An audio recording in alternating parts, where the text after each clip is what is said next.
All right, what's up, folks? We are back in camp, all sitting here on the couch for our second episode of the November deer camp. So we were going to do one last night, so the end of day 2, but we dragged our asses in here and we were all pretty whooped. So it is middle of day 3, just kind of reporting on progress so far. So yesterday was an eventful day. It was... We started kind of right in the morning. For some of us. Yeah. Yeah. So I guess you technically were first shot. So I was the first shot. But I will also take the blame for not recording last night because I was the most whooped out of all of us, which I didn't do anything more than anybody else. It just, just kind of sick. You're still sinusy. Yes, exactly. But, so I actually was set up in a field that I'd been in before. So I had turkey hunted in this field before. So I kind of knew the lay of the land a little bit, which is really helpful when you're sitting there at first light just to know, where you're looking and kind of what's going on. Because a lot of times when you come out to places like this, they put you out in the stand first thing in the morning and you're like following your GPS just to get to the stand, and you get up there and you're like, sun starts coming up and you're like, where in the world could they even be coming from? Like, you're figuring out. Yeah, like going. Where are my shooting lanes and where might they even come through, or where, and luckily Pliny gave me a few pointers on just like where the most activity he's seen from there was, which he's been there a couple of times. And then I've walked that field a couple of times, or just once actually. Well, I shot a coyote out of there. Yes. I've never killed a deer there. Yeah, but you saw turkeys there. Yeah. You've seen 2 coyotes there. Yep. And shot one of them. But just like where the movement would be, and he was right, where that coyote that he saw was running, which coyotes and deer generally run on same trails or similar trails. So it was about 7:45. Sun came up, I think, at 7:30 or 7:40, somewhere in there. But it was about 40 minutes past sunrise, or past shooting light. Shooting light starts 30 minutes before sunrise. I just saw these antlers just kind of working its way, sticking up above the brush over right where Pliny told me that a lot of the trails were. So saw those antlers. And as soon as he popped out, he's facing right at me, and I like grabbed my binos on my chest to, pull him up and look at him to make sure, everything was good, that his antlers were outside the ears and everything. I didn't even get my binos up. At first he was at about 130 yards, and his antlers were well outside the ears. So he came about 10 yards straight at me, just walking straight at me. So I didn't have a shot at that point.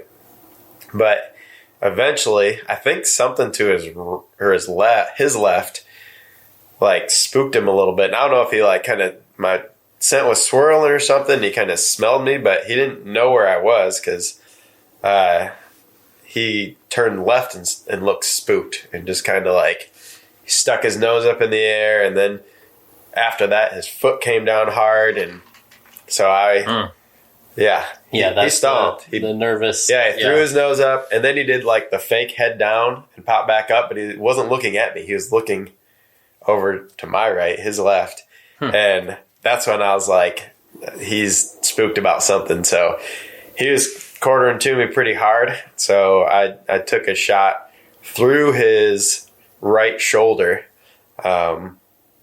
which, I mean, I hit right where I wanted to hit, but in hindsight, I wish I would have aimed, 2 inches to my right.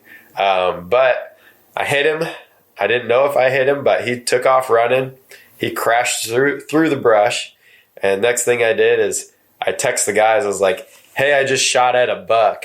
You didn't say shot a buck. I shot at a buck. Because I didn't know if I hit it. I mean, like, I was on him. He wasn't moving when I took the shot. He ran, but, like, you shoot, you blink your eyes, you open them up, try to see where they're going. I saw the direction he ran, but I couldn't tell if he was hit or not.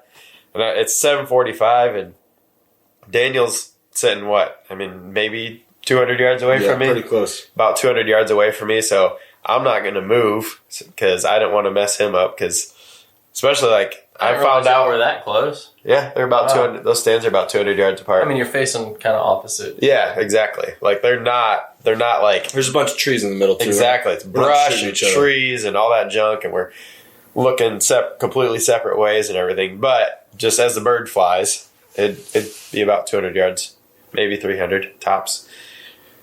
But I don't want to mess anything up. And knowing when you take a shot, a lot of times, if deer are bedded, if they were bedded around Daniel, there's a good chance that they'd hop up and start moving a little bit, just kind of hearing a shot close, because that has happened to me on multiple occasions. So that's why, you take a shot and your buddy's nearby. It's they know, obviously, but let them know, hey, be ready. When I took that shot, something might jump up. So I waited out a couple hours, and then I was getting antsy, and I waited, I don't know, it was 9:45 or something like that. And I just went over and checked for blood. I walked across the field, checked for blood, and I looked down right on the edge, saw blood, and looked over to my left and saw a dead deer. And so he went what? 20 yards tops. Nice. He crashed into the brush 20 yards from the edge. So you went basically through both lungs and some guts. Yeah, because he was corded two so hard. I did hit both lungs, so, I mean, like Pliny said before, he's well, you killed the deer and it died in 20 yards. Quick death. Can't ask for anything more. Yeah. Because I guess if I would have aimed a couple inches to the right, it might not have been as good or fast. So, I don't know. You got all the results you intended. Exactly. Don't critique it. The reason that I was critiquing, I was telling Daniel this, is that I enjoy cleaning deer. I enjoy the butchering process. And when you're dealing with or have to smell gut shot when you're cleaning it, it just takes it down a little notch, where you're just oh, this was going to be, I mean, it's still awesome, but this was going to be epic, cleaning this deer. But it's now, it's make sure you don't get any gut juices on that, or make sure that it's not running out of that hole, or no seeping, things like that. So, but where your bullet went, you didn't lose anything. You got both shoulders. Yeah. You got both tenderloins. Mm-hmm. So I got the meat. Yep. I'm not complaining about that. It's just the smell and the juices coming out is the only thing. But yeah, it's a really nice 10-point, biggest deer I have ever shot by far. Yeah. Rack wise, just. What was he, about 17 wide? 16 and a half. On the inside. On the inside. Yeah. So I don't know how they measure them, because I've never been a rack. But dude, hunter. That's a great buck. And yeah. When I texted the group and I was like, well, what was it? And you're just he was wide. Yeah. He was big. Yeah. Because that was the thing. It was when he stepped out, it was one of those, we had this whole thing about, we said it on our last episode, but that, we watched this video on, making sure those antlers are outside the ears and they're older bucks and all this stuff. And I was I see antlers and I'm oh, I better make sure. And I'm nope, don't need to make sure. Definitely it was wide. Well outside the ears. It was a really wide buck. It was pretty awesome. Tines were very average, height wise. But other than that, it's pretty standard 10-point. But he had some width to it. That was the one impressive part about the 10-point. But it's a 10-point. I don't know. Yeah. Well, and pretty awesome. Perfectly symmetrical. Very You symmetrical. just think of just the exact, what you imagine as a typical 10-point. Yep. That's what it was. Yep. Very average 10-point, if you can call a 10-point average. Well, congrats, dude. Thanks. First big rack buck. Yep. On opening morning of gun season. Check that off the list. Yeah. Dude, that's awesome. Yeah. Well, my hunt went a little differently. So, I was walking in. I parked pretty far back because I wanted to give myself room to make sure they didn't see the truck or anything like that. So I walked on the Caliche Road to get in there, then cut in, got in the stand. It's kind of it's just two trees with basically a park bench dropped in between them. So it's kind of a weird place to sit, but got up there. And then when it was still dark, I saw a deer moving around 10 yards in front of me, like right under me. And I'm about, what do you think that is, 8 feet off the ground? Yeah, something like that. Yeah. And I had no idea what it was, but it was definitely moving like a deer. So there was something right there. So I was just feeling just ultra conservative, super quiet, like moving only my eyes. I feel like, I would blink and like with my hat covering my ears, I was like hearing myself blink. I mean, what was that? When you hear like your eyelids. Yes. Maybe that's a weird thing to notice, but I was hearing my eyelids. I hear my heartbeat in my ears sometimes when I'm trying to be that quiet. I wonder if they can hear my heartbeat. They can hear my thoughts. Dang it. But I was out there. Sun started coming up. Beautiful morning. That deer whatever deer had walked by me was long gone by that point. But then couple minutes after sunrise, I saw a tiny doe kind of run through real quick with a 4-point chasing her. So they were already chasing. And it was a very immature buck and a very immature doe. It was just probably 2.5-year-old buck, just a little forkhorn, and that doe was just running in front of him like, please no. And they just ran by really quick, and then sat there for a little while, probably 30 minutes later, I guess. That doe started coming back, and I didn't know at the time that it probably was the same doe. But she started coming back from a different way, and I'm like, oh, that's a doe. Got my binos on her. I'm like, okay, it's not a button buck. I got a tag for a doe. That's a legal doe. I'm going to shoot. Yeah. And right about that time, she stepped there's a kind of a tree right in front of that stand. A very poorly placed tree. Very poorly placed. It was kind of covering her vitals, but she had her neck out. So I'm like, well, I've done a neck shot several times, and I've pulled that off many times, and it's worked well for me, but I screwed it up this time. I was aiming a little closer to the base of the neck instead of further up closer to the throat patch or to the head. And maybe that's what screwed me up. Maybe it was me trying to rest on that rest. Maybe I just jerked the trigger. Ultimately, it's my fault and I didn't get a good shot, but I put it right in front of the shoulder, but somehow didn't hit the spine and basically just blew a hole like right there, kind of in no man's land. Didn't realize it at the time because the deer dropped instantly. Just went down, dropped right there. I texted the guys. I'm like, go down, dropped in sight. Perfect. And then I was just glassing, hoping things would get quiet again. Maybe another buck would show up. And then probably 10, 15 minutes later, that doe just stood up and started hobbling out of the field. And I just saw it. And I didn't even get my gun up. I was just kind of in shock. I was like, what? I thought that deer had been dead for 10 minutes. And she hobbled off and was all bloody, and it was not fun to see.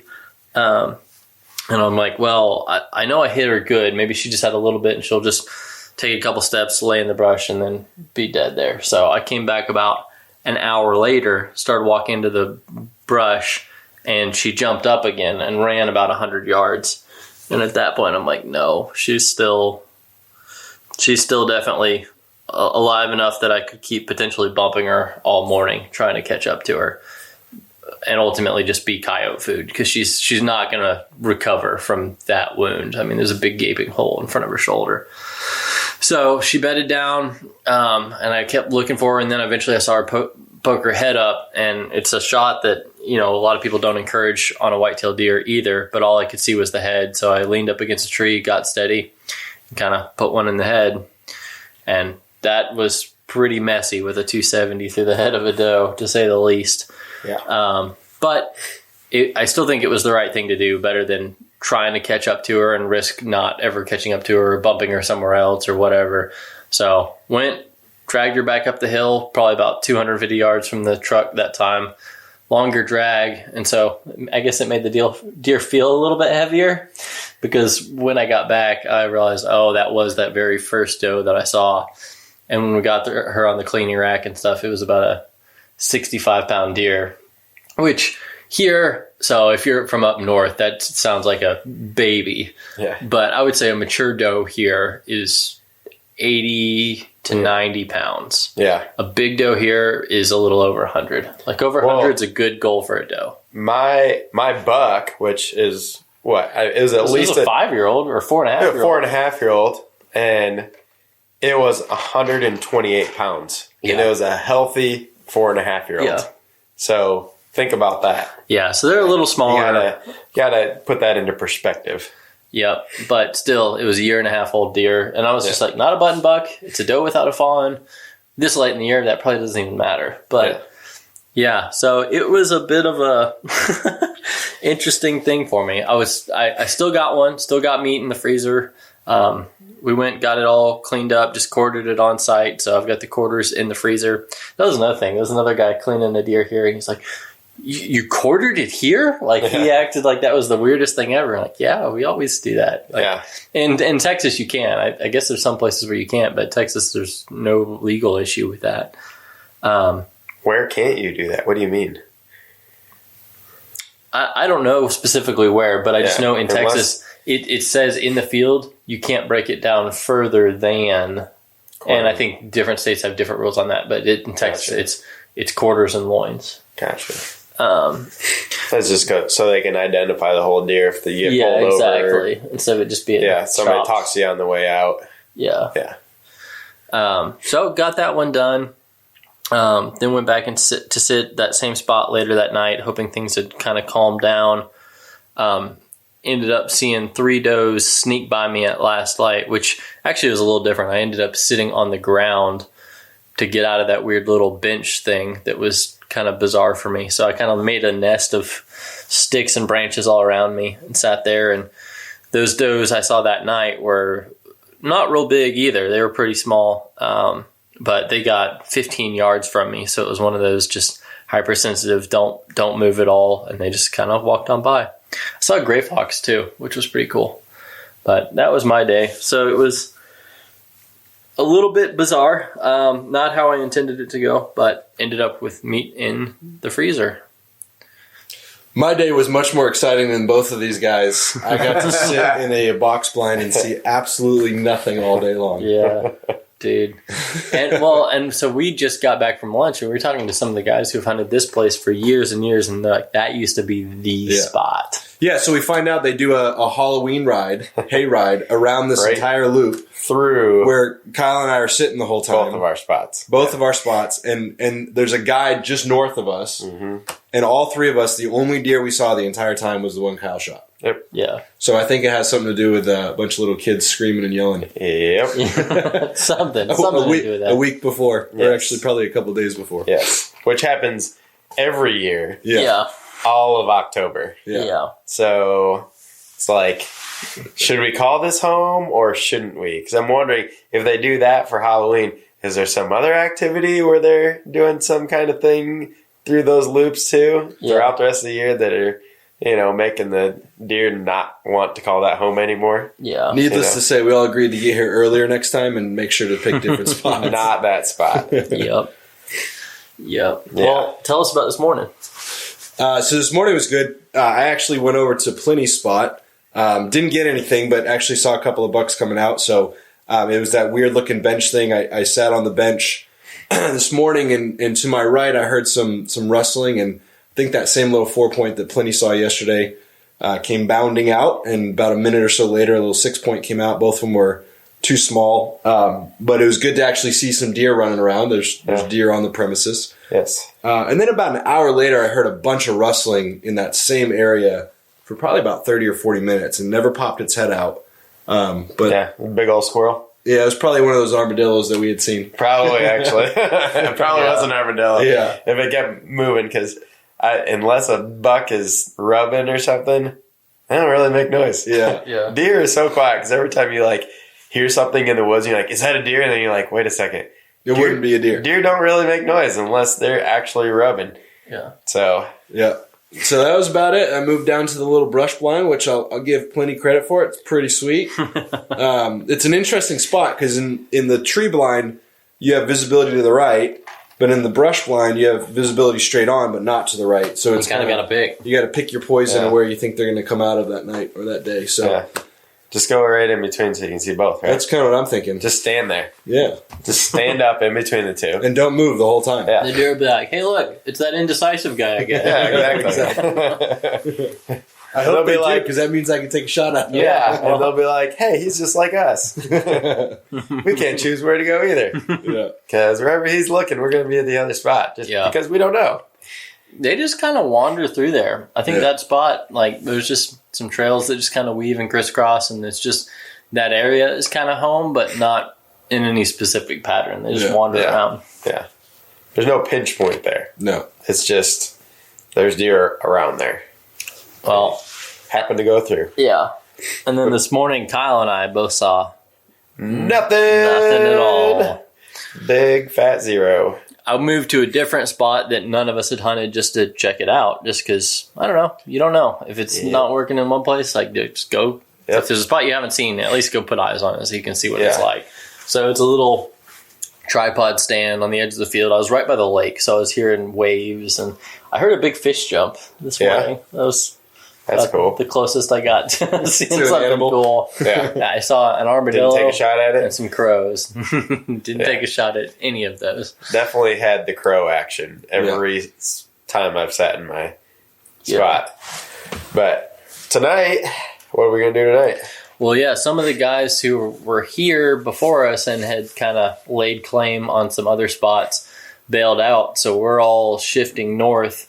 Daniel, you're staying in 4, right? Yep. I'm going to stay in 4, see what we can do over there. So that spot, I saw 3 does come in that evening, so that's if an awesome buck comes in, sweet, nail his ass. If some nice does come in, get some meat in the freezer. If they both come, I'll shoot them both because I had 2 you have both. So and then Kyle, you're looking for a good doe. Looking for a doe, yep. And so we were sitting at lunch, and I heard the guy who runs the program talking to one of the guys. He's like, well, I have some spots opened up, so my ears perked up, and I walked right over. You were still holding a loaf of bread. I was. You were going to make your sandwich, and then you just walked over to the map with a loaf of bread in your hand. Yep. Like, let's get this done. Exactly. Right? Got to switch stands. Yes. So as he's like talking to the other guy, I'm like butting in. I'm like, so which one can I switch to? Because I'm switching too.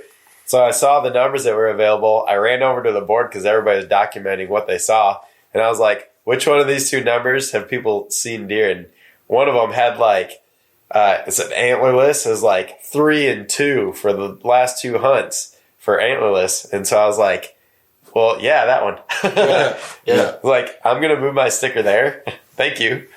And he tried to talk me out of it. He tried to put me in 3 or whatever, or 4, whichever the other one was. And I was just like, yeah, but the numbers don't lie. You just told me this kid hasn't seen anything in this one, and you're trying to put me there? Like, I didn't get it. I don't know what that was all about, but I ended up taking it. So so Pliny's in that one. But I took the one that had better numbers, I think. Yeah.